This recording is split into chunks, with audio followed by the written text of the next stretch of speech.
Je me félicite aujourd'hui qu'on ait démarré effectivement le projet alimentaire territorial du Loiret a été labellisé l'année dernière. On a pris de l'avance sur beaucoup de gens. On était le premier département à avoir un PAT labellisé. Je crois que cette avance-là, il faut qu'on la garde. Il faut qu'on l'entretienne. Donc ce projet alimentaire territorial, c'est clair, c'est de créer des synergies entre les bassins de consommation et les bassins de production qui sont très divers et variés sur le département du Loiret.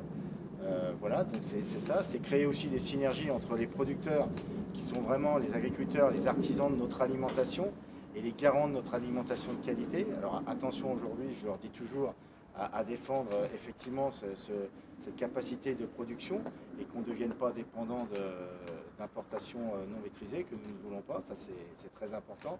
Donc synergie entre le monde agricole et puis les artisans, les distributeurs, les collectivités territoriales, les restaurants, les cantines scolaires et puis les artisans, bouchers, charcutiers, tout ça qui travaillent avec le monde agricole. Donc Mangeons Loiret, c'est aussi de la transition agroécologique. C'est un des enjeux, c'est la transition agroécologique.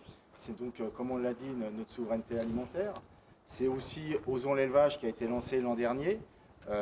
Effectivement, il est important aujourd'hui de soutenir des productions d'élevage pour avoir vraiment une relocalisation de toutes les gammes de produits alimentaires. Et c'est vrai qu'aujourd'hui, sur la viande, on est plutôt en manque sur le Loiret, donc c'est important qu'on y travaille.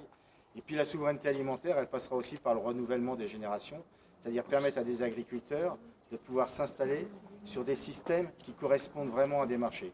Et là, il faut qu'on soit attentifs, tous, de vraiment installer des gens sur des systèmes qui correspondent à des marchés.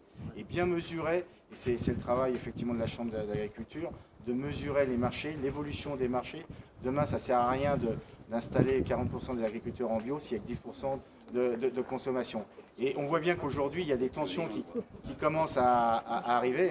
Quand vous voyez qu'une laiterie aujourd'hui a passé 30% de son lait bio en lait conventionnel, il faut qu'on soit attentif à ça. Moi, je suis toujours à dire qu'il faut défendre tous les marchés, toutes les productions qui correspondent à ces marchés, mais soyons attentifs, soyons pas effectivement rêveurs là-dessus. Moi, ce qui m'importe aujourd'hui, c'est d'avoir des agriculteurs qui puissent vivre dignement de leur métier. Voilà.